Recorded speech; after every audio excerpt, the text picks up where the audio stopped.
Good morning, everyone. This is Workshops for Moms. Not yet. We're not live on Facebook yet. Okay. Hold on.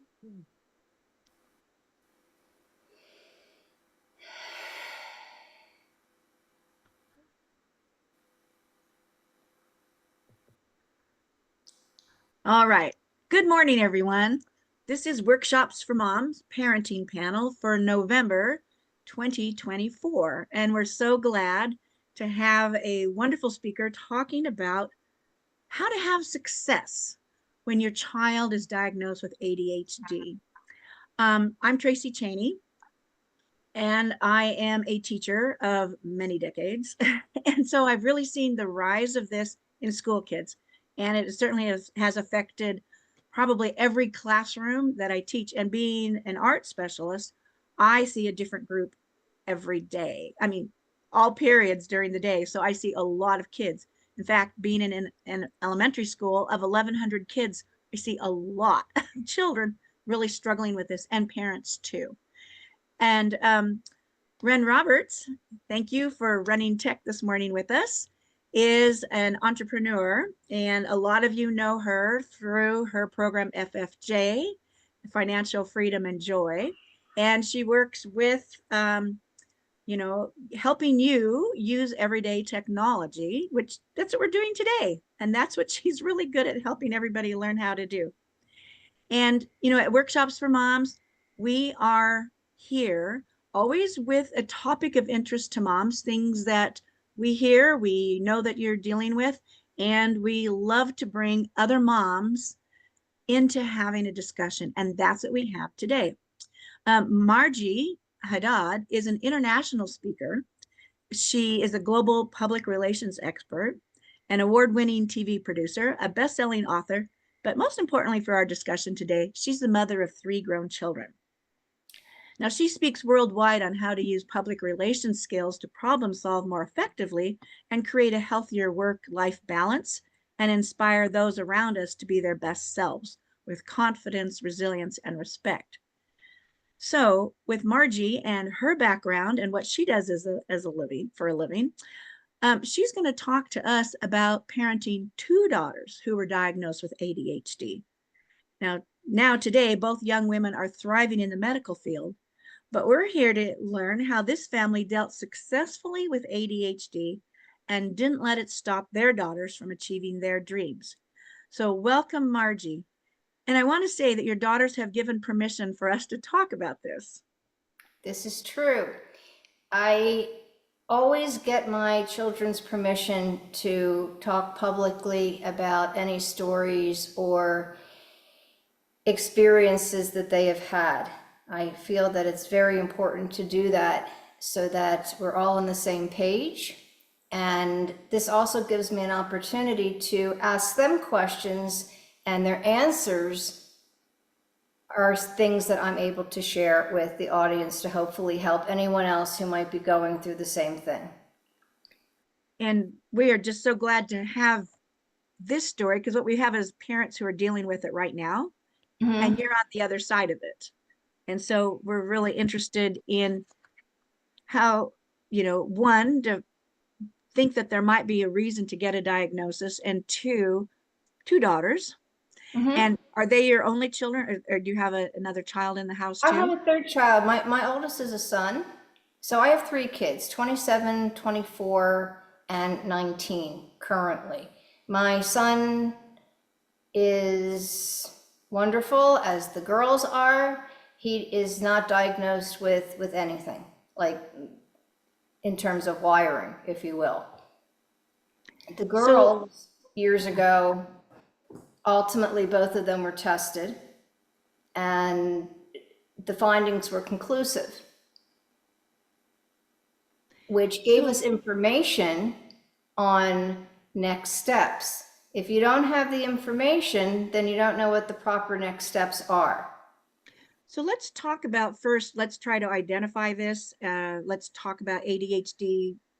Some people say it's a myth.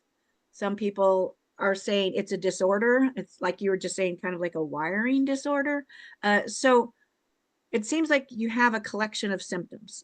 and it makes you start to think maybe there is something here. But there's no one definitive test that will tell you this is like ADHD and here's what you do about it. All right, first of all, I wouldn't call it a disorder. I would call it just a different type of wiring. Just like we all have different skill sets, one person's good at math, another one's good at writing, another one's good at art, and not everyone's good at the same thing. It's just a different way of processing information. And what was the other thing that you had said? There's no way to tell There's whether or not like a test.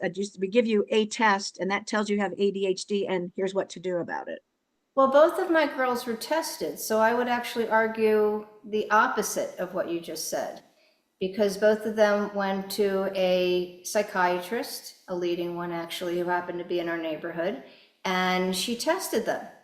Now, the first one, the older one, she was tested in towards the end of the 11th grade, beginning of senior year. And she was sure that there was nothing going on, that it was just, that's the way it is, Mom. And I said, you know what? Let's, humor me. Let's just see. And maybe you're right. But if there is something that we don't know, then it gives us more data and we're able to choose a different direction if we want. So she was literally tested. She took an exam without, and she took an exam with medication, like a Ritalin type thing. And the results, it wasn't even a maybe in terms of the data results. It was a conclusive. And she was in shock, and I thought, okay, well now, it wasn't a matter of shock or not shock, it was like, okay, now we have more information, which tells us that there's something that we need to change in our approach in order for my child to have more success. My girls are also both dyslexic. So that's another way to be processing information. Yeah. Now, I just want to do a really quick fast forward for all the parents out there. Okay, so today, my older daughter is a third-year medical student in a prestigious international medical school, and she's acing it so far. My younger daughter is also in the medical profession. She is a nurse, and they are extremely well accomplished, confident, and able, and nobody would know the difference. So on the fast forward, I would say just take a deep breath and everything's going to work out okay. Because it can. There's no reason why it shouldn't.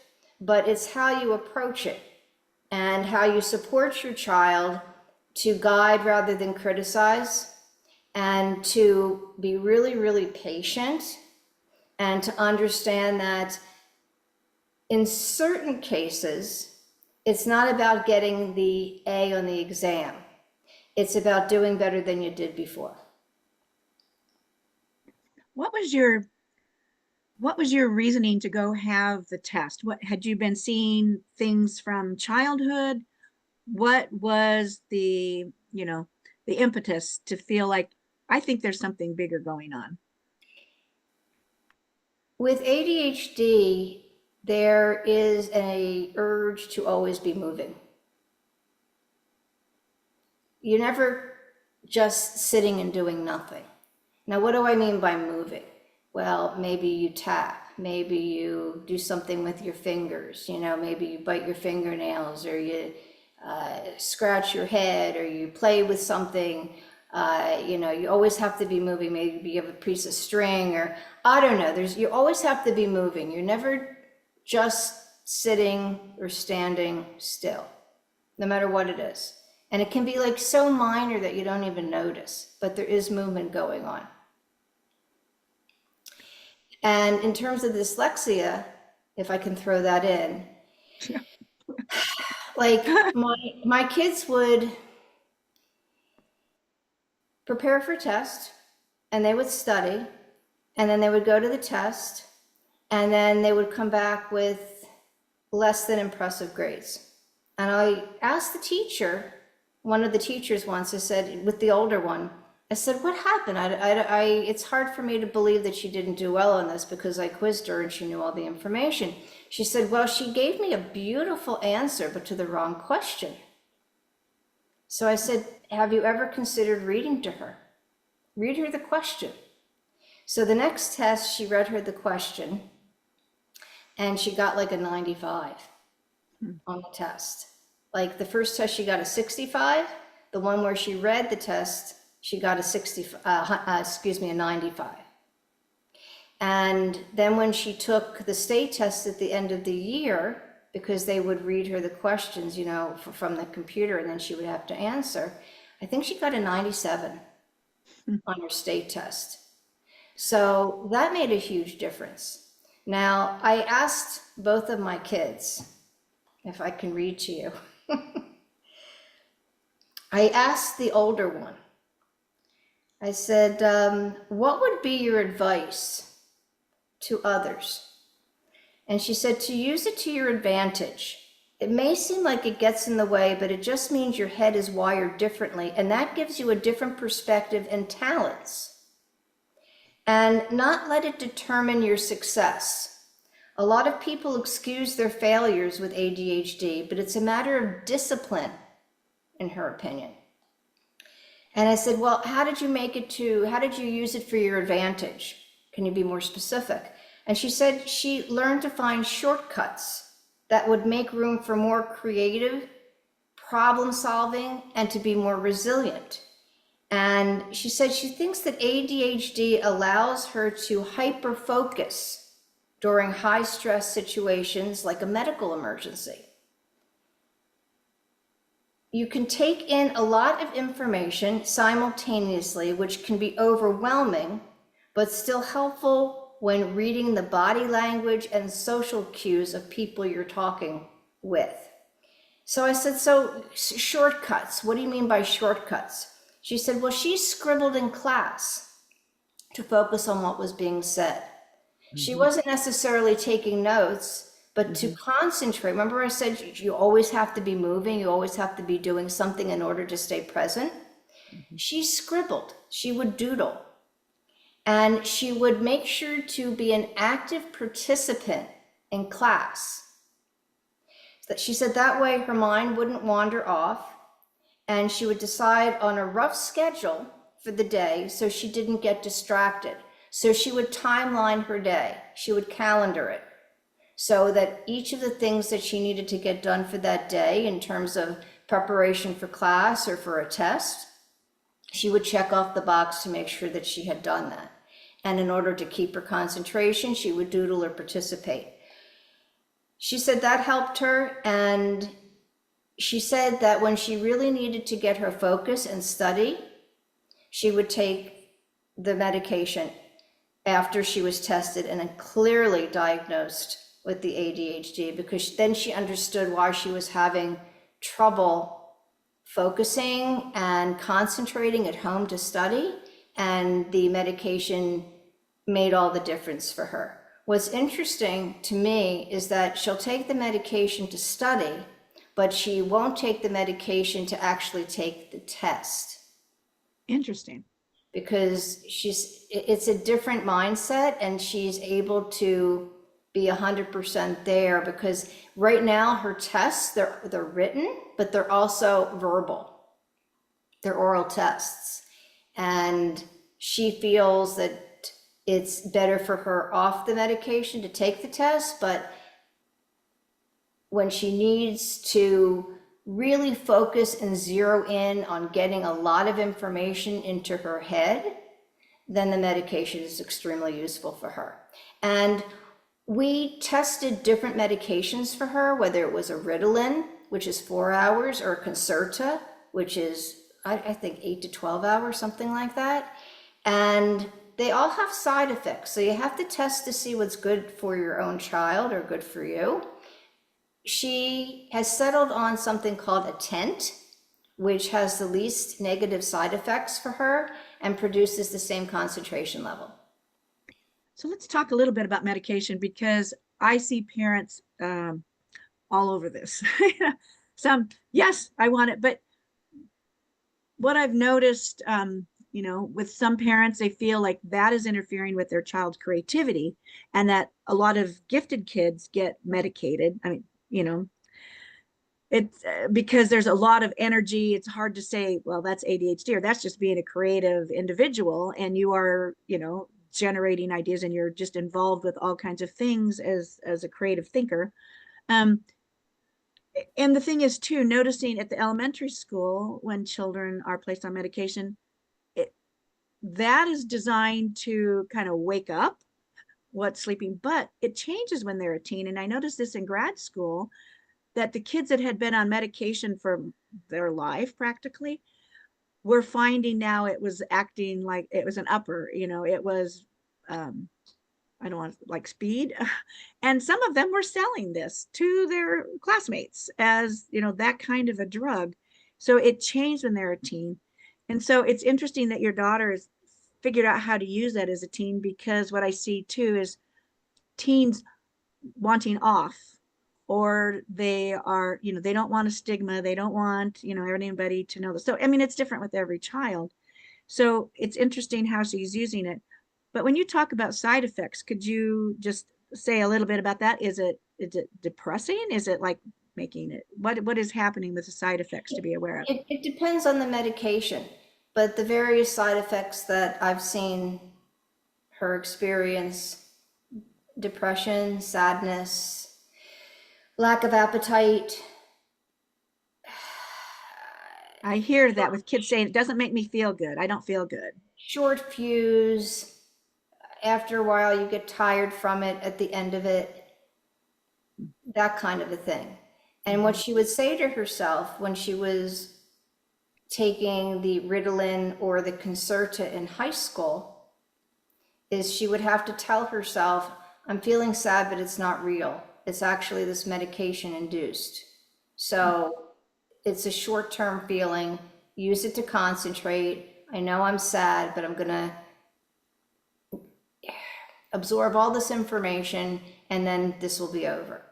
Now, notation.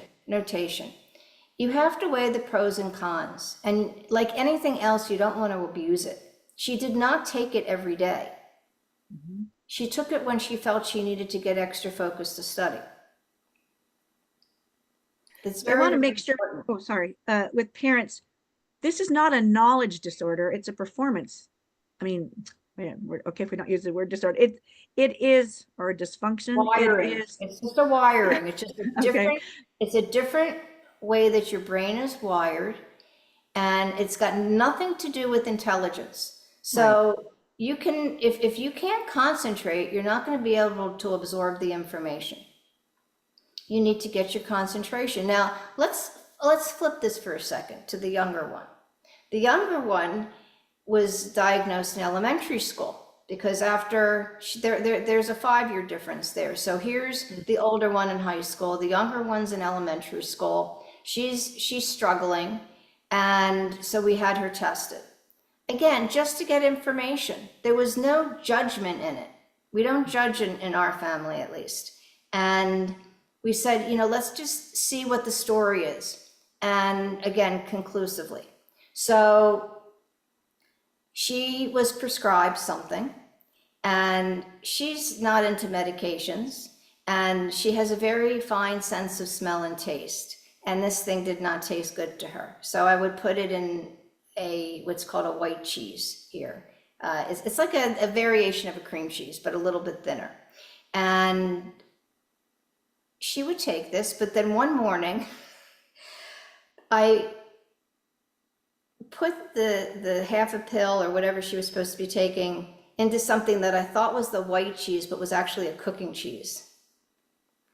And I didn't understand why she wouldn't take it. And I was insistent because she had a test, and she took it and then she threw it up. That was the last time she took the pill, because she said it tasted so disgusting that she has a memory of this to this day, and she will not take the medication. So I said to her, fine, what are we going to do? So one of her tips and tricks over the years to study is music. She always studies with music. It helps her to focus. And over the years, there was some zigzagging. She did better in certain courses than other, but she figured it out. She graduated high school. She did well. And we would always know that she was studying when there was music in her room. And Oh, that's part of it studying is, something. yeah, well, one, you have to help your kids figure out what the triggers are for them, but also then their individual solutions. And it's like, that's why I say there's no one size fits all with this.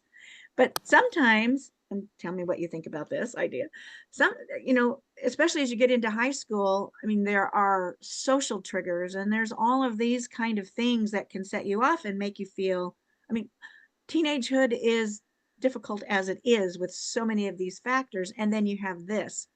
And I don't know if your girls struggled with in social situations at all, but some kids do.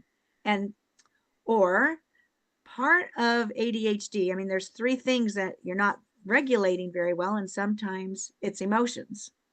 So not being able to, in a social situation, um, being triggered in some way that makes you behave immaturely, so I put that, or annoying, or interrupting, or those behaviors where the child is not being able to be totally in control of those things. That is that's separate from schoolwork. Those are the things that today, that's really important to you as a teenager, is having the social things. Was that anything that your girls were having trouble negotiating?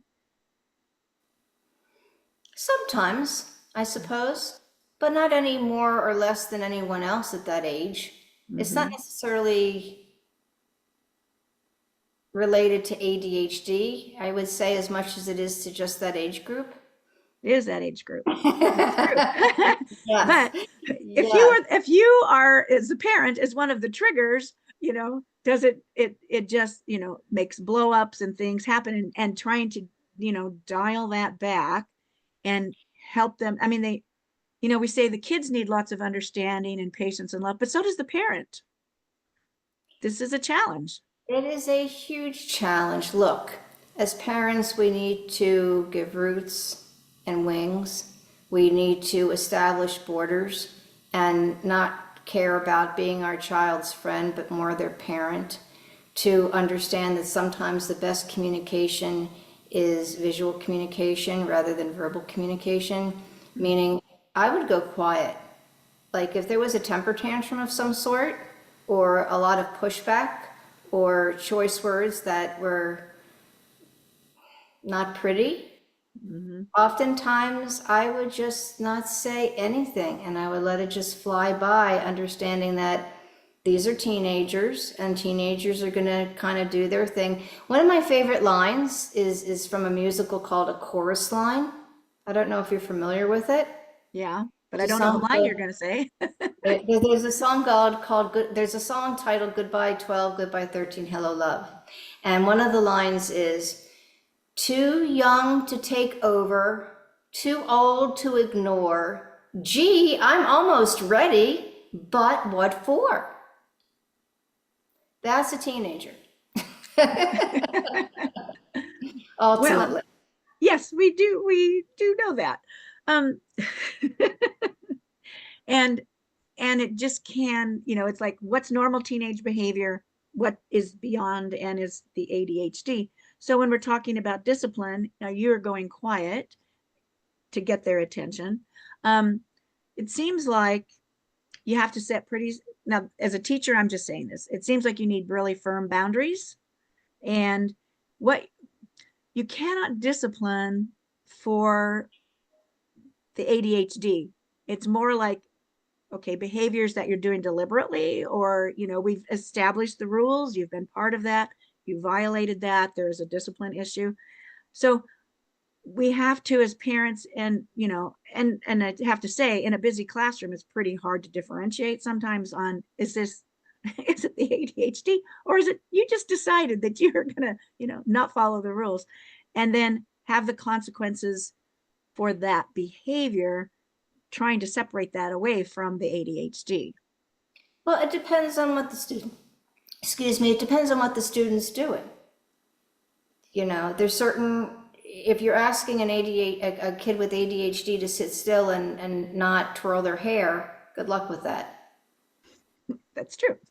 And I You call know, those popcorn kids. and what's the problem with their twirling their hair anyway? It's really not a big deal. These are the things that we excuse. But if there is a rule in the class that you need to raise your hand if you need to go to the bathroom, you know, and the student just gets up and leaves, well, come on. They intellectually know that, and that's the rule. So that's a different kind of thing. There's breaking rules, and then there's things that are associated with the wiring. And I think I just gave the example of that. And in terms of borders, sometimes I would go quiet. Sometimes I would be extremely vocal, but I would, and stern. But if something was violated, like lying or something like that, then we had something called the contract in our house.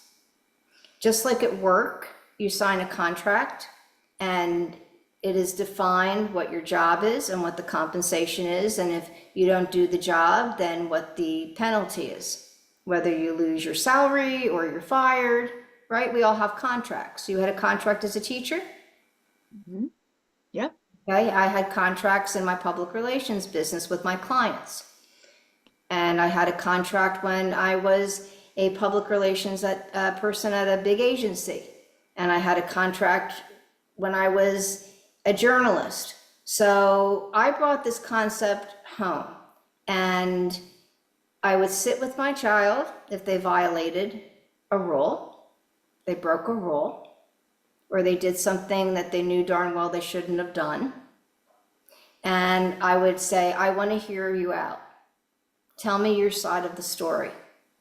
Why, how, who, what, where, when, why, how. The usual journalistic questions. Who, what, why, when, how, why. Then I would explain my side of the story. And then we would agree that if we see this situation again, what the penalty would be. So then we would form a written contract.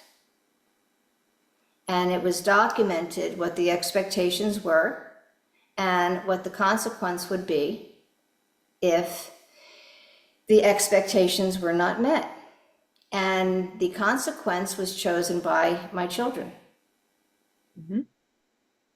It was their choice, and I would approve it, keeping in mind, can I actually follow through with this? Because you want to make sure that you follow through with it, and that you have the energy and the bandwidth to do that with all the other things going on in your life. And then we would both sign it, date it and sign it. And that helped us to get through different types of challenges where we would agree to disagree, but understand that this is the way it goes. And they would understand and we would understand because we talked it out. And we tried to reserve judgment, but at the same time, make the case that this is the way things are supposed to be in this circumstance. Doing your homework, coming home at a certain hour, showing up for class, etc., etc. You know, things that all teenagers do to test you, you know, to see how far they can go to get away with stuff, you know, or maybe when they're younger, you know, because things go a little faster these days. But if you establish your ground, you maintain the border, you do it in a non-dramatic way, you contract it, so it's very, very clear what the situation is, and if things go well, then this is what happens. If things don't go well, this is what happens.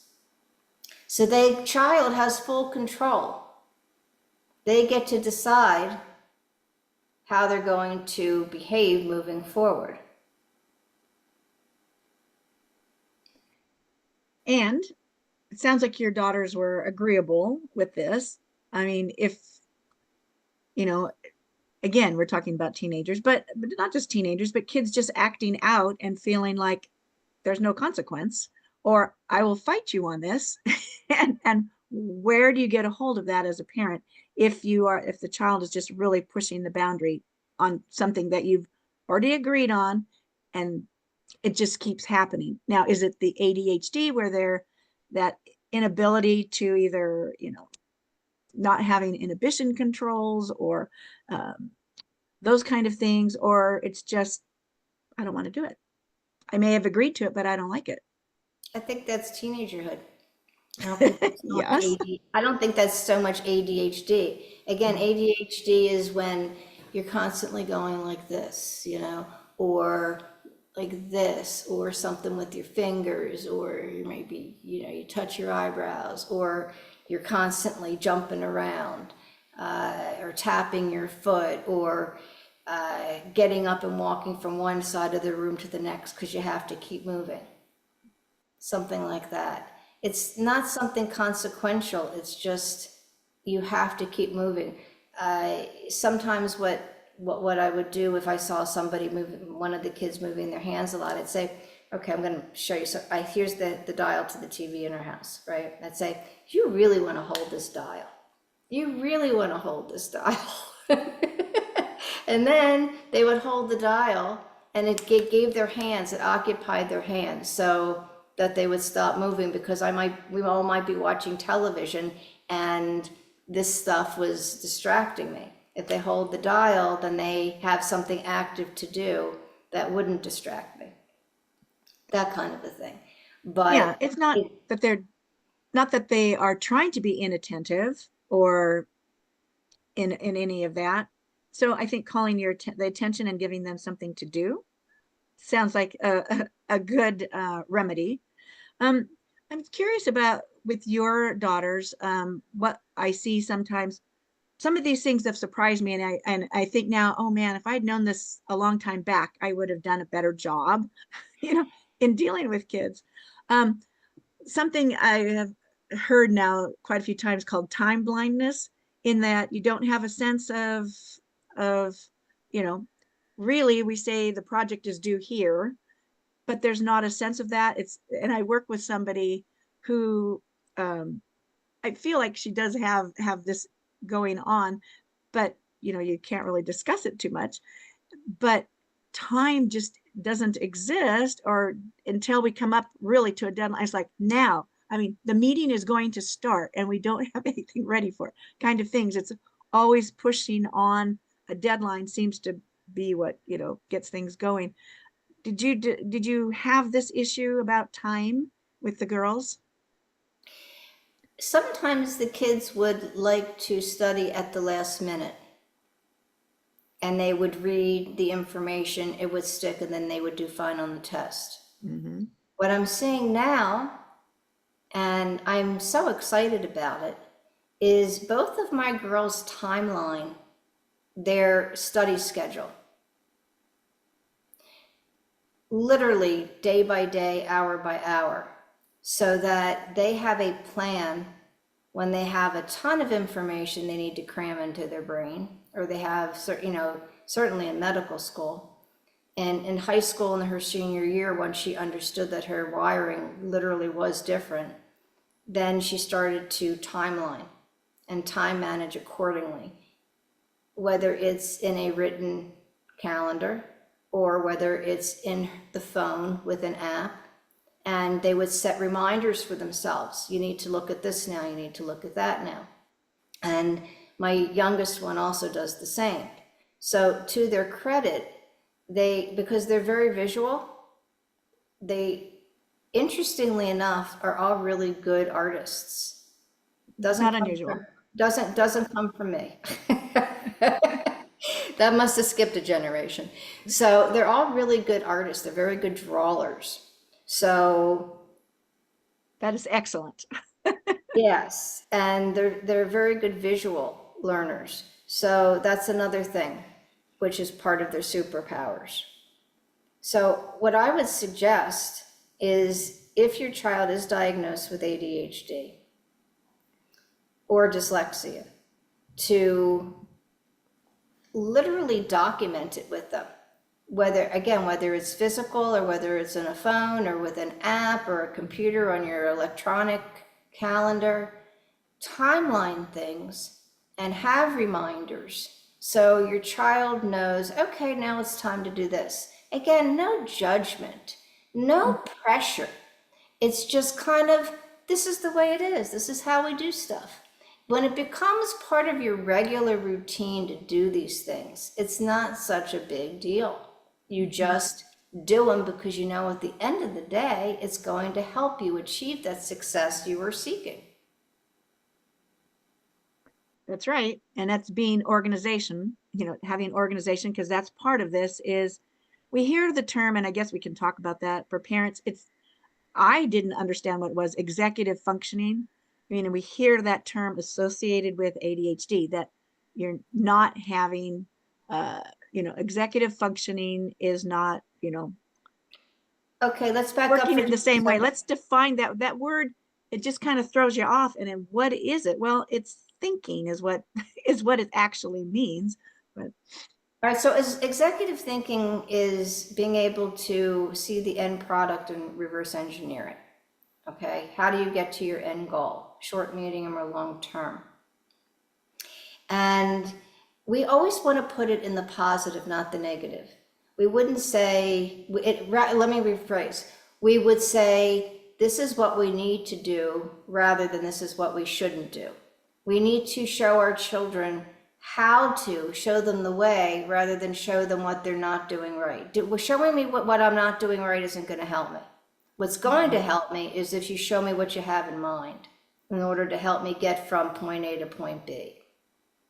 And in terms of organization, some people just are not naturally organized. I'm not, my kids are not. But when we started to timeline things, then we started to get a little bit better organized because we had a plan.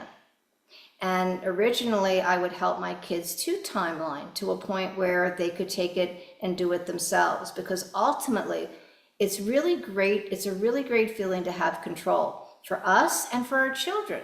So give them the control. We want to pass the baton. We want them to be able to fly on their own, high, soar, do their thing. Inspire them rather than criticize, guide them. And from an early stage. right.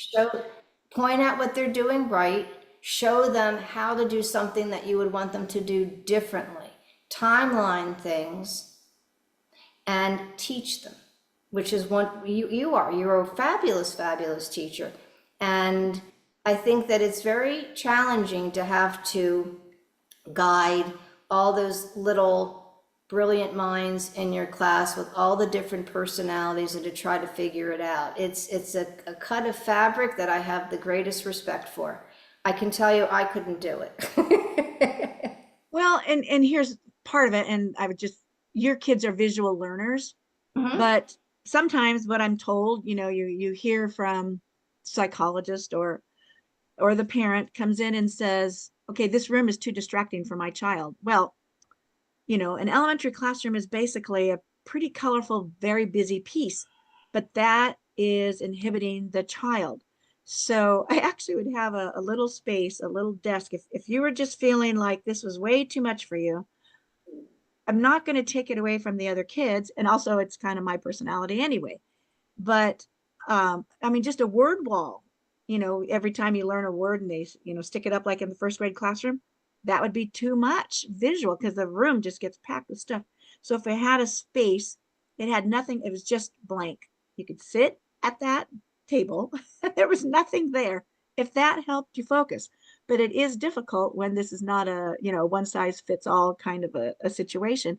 And you have to figure it out for each child. And I don't think your two children were just the same. I mean, it sounds like it, but I still feel like they were probably pretty different too. Every child is different. Each child responds to different stimuli differently. And we took the edge off by not expecting straight A's. It's nice if they did well. I sometimes was just happy if they passed. Hmm. And I also hired tutors over the years in the different subjects if I saw that my child was struggling with a particular subject so that they could have one-on-one assistance to address the same subject but with from a different perspective, with a different approach. Each child needs something a little bit different, and it's a lot of trial and error, Tracy. And what I would want to say to the parents is cut yourself some slack, Yeah. okay? You're doing the best that you can. The thing is, just keep trying. If one thing doesn't work, try something else. You know, I always say there's 26 letters in the alphabet, so you at least have 26 tries at the very least. And if you want, Yeah. double up on that and go with the lowercase, right?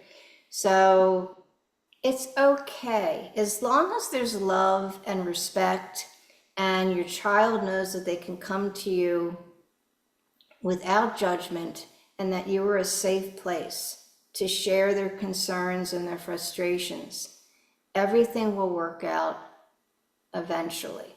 It's not going to be easy. I'm not going to lie to you. It's exhausting. Hmm. But see the light in your child. See what their special skill sets are. I'm telling you, my kids struggled in elementary school. And today I've got a straight A student in one of the most prestigious medical schools in the world. And that is so fabulous, you know, and I'm one proud of them, but proud of you too, because as a parent, no, well, the thing is, you assume your child is processing things the same way that you do. And so just it was really surprising to me as a teacher to learn that sometimes kids with ADHD don't have visual in their head. When you say, let's imagine this, they can't. I didn't know that. And it's like, how is that not possible? Because I work, you know, a certain way, but the child doesn't have that, or sometimes it's not as well developed. Um, and so when you're asking them to Or project, develop differently. So yeah, in those yeah, particular cases, I would, sit with the child maybe separately so that they're not embarrassed. mm-hmm, Nobody wants to be called out in a class of little kids or exactly. or any time, Teenagers, you know, yeah. or at any time, it's a private thing. But I would take them aside when nobody else is paying, notices, and I would ask them, what did you get out of this? How did you interpret this? And maybe try to explain it differently to them in such a way that they could absorb the same material.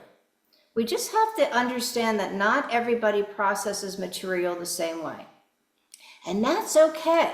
It doesn't mean they're stupid. They could be brilliant, absolutely brilliant. They're going to leave us in the dust someday. So be nice to them. Be nice to everybody, you know? Well, Paris Hilton just was on social media, I think it was yesterday or the day before, saying, you know, ADHD is my superpower. And there is, you know, a push on that. You know, I can be hyper focused on what I like. It's just in school, sometimes you have things you don't like that you still, the state says you need to do this and you need to do it well. But I thought, I've seen a bulletin board at a school that had, you know, ADHD is my superpower. I don't know what I think about that, you know, but it is addressing it, and it is to say you're part of the circle, you know, not being excluded, because that's really important to value you child, you parent, because we do have parents with ADHD maybe undiagnosed, or you know, they had all of this growing up. It produced anxiety in some way, or in some way not feeling, you know, enough or part of the group. And so I kind of look at that now too, as what a parent here is dealing with this.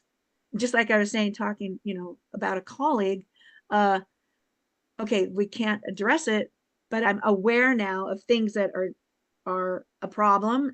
You know, how can I head that off? How can I help? Can I write this email for you? You know, something, you know, to make whatever our joint venture is successful. Um, so it is a broad issue. And I feel like, well, just on many things, just neurodivergency, we're really, trying to address that with kids. Just, and your kids had dyslexia, to deal with on top of it. So Right, but there's also a keep book. in mind that we didn't see these as drawbacks. We just saw Yeah. these as just a reality Mhm. that we needed to approach different, and because of it, we needed to approach things differently. So one of the great things about it was ultimately we zigzagged rather than run in a straight line. And because of that, the kids learned to be creative in achieving their goals.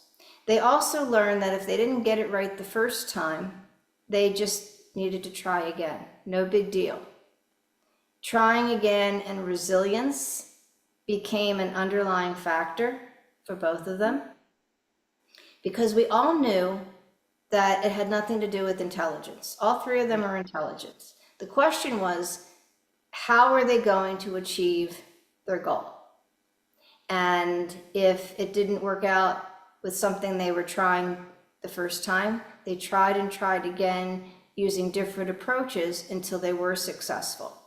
So it never boiled down to, oh, I'm not smart enough, I won't be able to do this. It was, this didn't work, I'm going to try another way. This didn't work, I'm going to try another way. And See, that's eventually I'm they'll sorry. work it out, Well, so it what was I about effort. what I will say, in noticing the kids, school is set up for you to get this information, a huge amount of information, be able to deal with it and move on to the next step.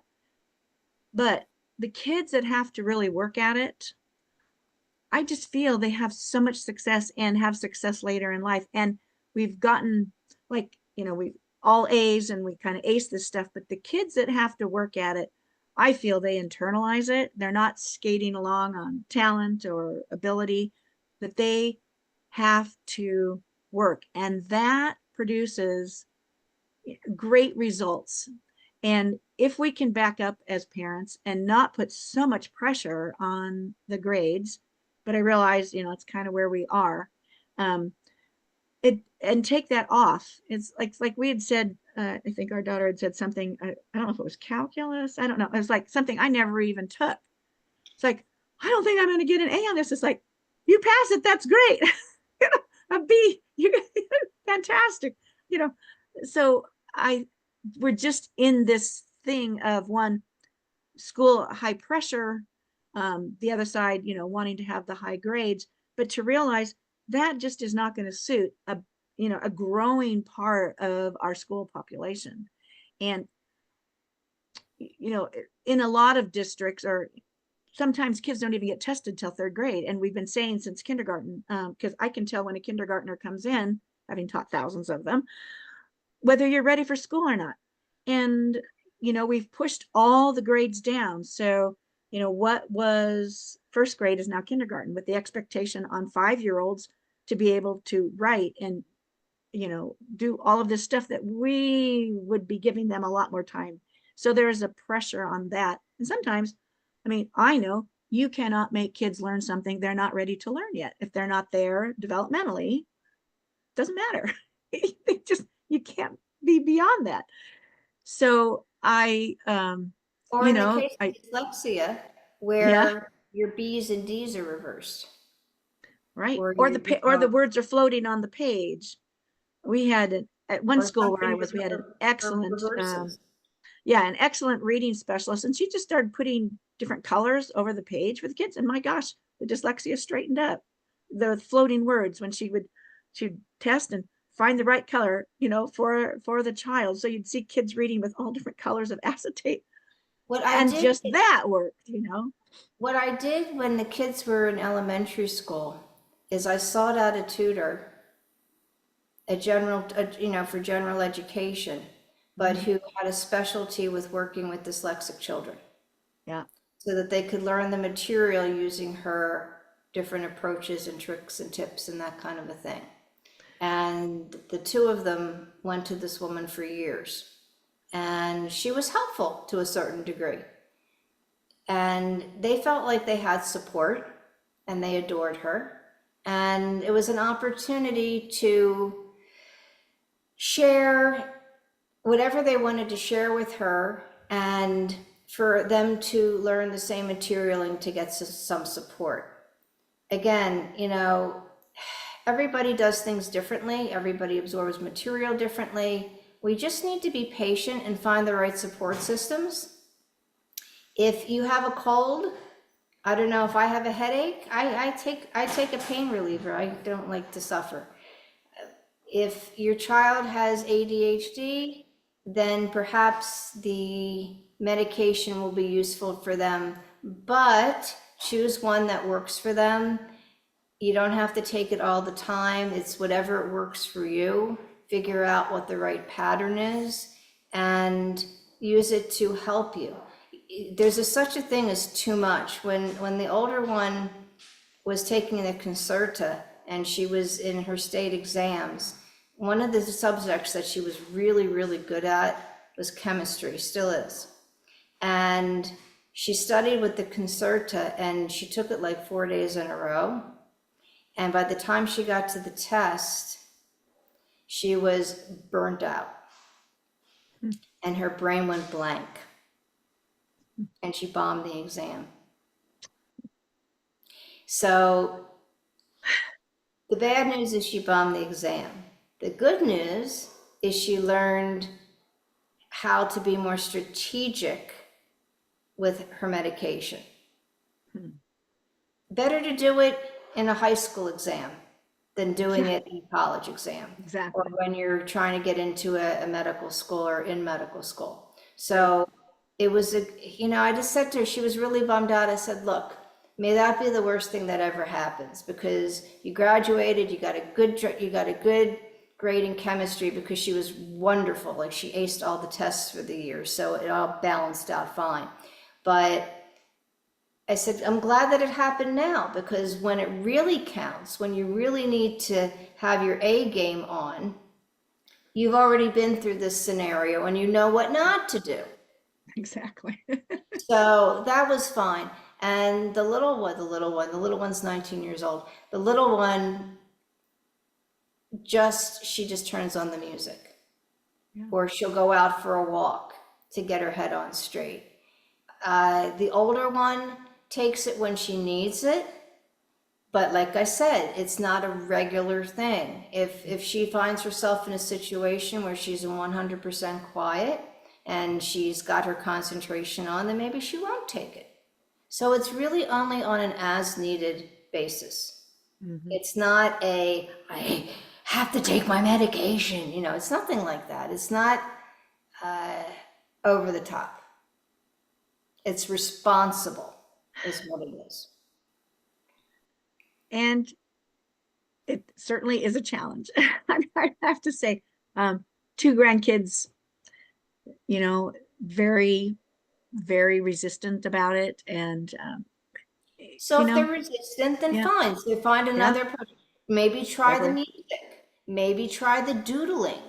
Ask them to participate more. Call on them in class. What do you think of this? And if they're off in la la land or whatever because they're not paying attention, bring them in without embarrassing them. Understanding that they're not paying attention, right? Because they're trying to misbehave. It's just how they're wired. And as the teacher, as the parent, we need to find ways to inspire and to nicely and lovingly gain their attention so that we can teach. And for them to learn. Right. And to love to learn. My kids love to learn. And by the way, they're all avid readers. My kids have a reading habit. I don't have room for one piece of paper in our library. I bought a Kindle years ago, and that electronic library, whoo, lots and lots and lots of books. Fun. Well, of course, that's what we want for kids. But I was going to say, it was back, maybe 3 decades ago. I'm trying, maybe 2. Anyway, there was a book that came out that kind of started us looking differently at things as educators, called different kinds of minds. And it was the first time to really be able to sit with kids and say, I think this is the way that you learn. I think this is, this is not a bad thing. And this was, I just found it pretty revolutionary at the time, and still think about all of those things. And I mean, we want all kids to do well. And parents that are in the middle of this, we just give you a great big hug. And we know it's, it is a challenge. I can say that on many different levels. And we just want to, tell you, like Marjie's been saying, it it can be better on the other side of this. It's getting through it, we know, is a challenge of raising the kids and helping them to learn in the way that they learn best, which may be totally opposite of you. That's the thing. You may not even realize they are not learning things the same way. You may be saying things and it's just not even, registering because of the way that you're saying it, which next month we're going to be talking about that kind of language that we use with kids. It may not be the way that you learn, but it's just being aware of how the kids are hearing things, the words that they respond to. That's all part of this, is just helping kids, really be their best. And we as the adults realizing that they may just be so completely different from us. And I can say that generationally too. Having seen before electronics, before handheld electronics, and the impact of that on right now, Generation Alpha is going through the schools. And, we're finishing up with Gen Z.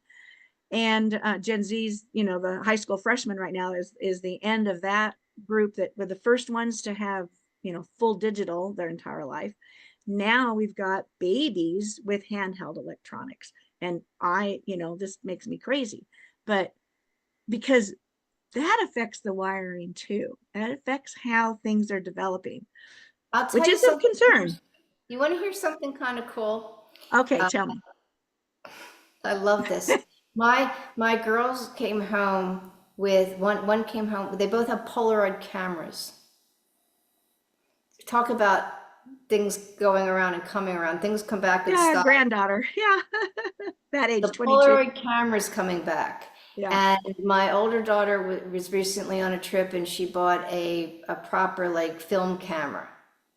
And I'm like, why? She says, because it's really cool the way the way it produces, and they like the instant and that it's not digital.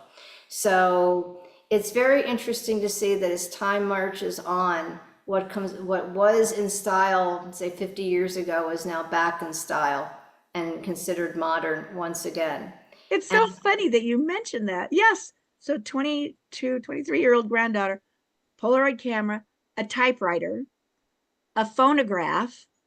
I mean, it just was like, what? And I, where is I this coming from? I want to make a mention for the parents out there who are Okay. struggling with kids with the ADHD wiring or the dyslexic wiring. Ultimately, it was about encouraging them and to put it in their head that they will get there, and just know that it's going to be a journey and that is okay. That it doesn't mean that that they are smart, they are capable. Point out the things that they're really good at and be very clear that all the rest of it will fall into place, and that they are loved and that you were there for them, and that you and they together will succeed, that you will get there. And with that, that's a great place to stop for today. Kind of hard to stop this conversation because it's like I've been wanting to talk about this for so long with you. And so glad that, this worked out, and hope for parents. And that's what you need. And I just thank you so much, one, as a parent, and for your daughters letting us hear their stories, and knowing that the more that we talk about this and share this and embrace, I mean, that's what Workshops for Moms is about. And you certainly got to have a great example of dealing with something quite challenging that a lot of you are going through. So moms, let us thank Marjie Hadad for a great conversation. I have links in the chat, but in the replay, all of her links will be there. And she's got a newsletter. She's got all kinds of ways that you can contact with her. And she's even got a free gift for you. So make sure that you download that. She's got a fun book on PR with, using PR. I don't want to say tricks of the trade with your kids, and some great resources here. So I read her newsletter. So we want you to Yeah, thank you. to subscribe. It's just a different take on things, and that's what's kind of fun is we hear how moms are dealing with stuff from their professional life and how they bring it into their home life. Very fun. So make sure that when you are seeing this on YouTube, the internet gods say for everybody else to be able to see it, we need you to do 4 things. We need you to like it. We need you to share it. You can share it to yourself, make a comment, but also watch it because that's where you're going to get the really great information. So Marjie, thank you so much for being with us. And we are wishing you and your son and your husband and your daughters just lots of success. And we know that you're going to be turning out 2 great doctors. That's what their goal is. One's a nurse and one's becoming a doctor. So they are going to bring, I mean, those are very challenging positions, and we really are grateful that one, they are in those professions, but also what it takes to become that. And so parents, I think you can take great joy in knowing that your child will be able to achieve their dreams too. Everyone's welcome to reach out to me with any questions, and I'm happy to get back to you and help you along your way. And really, it's been such a joy to be with you, and peace, love, and light to everyone. Thank you. Have a great parenting week.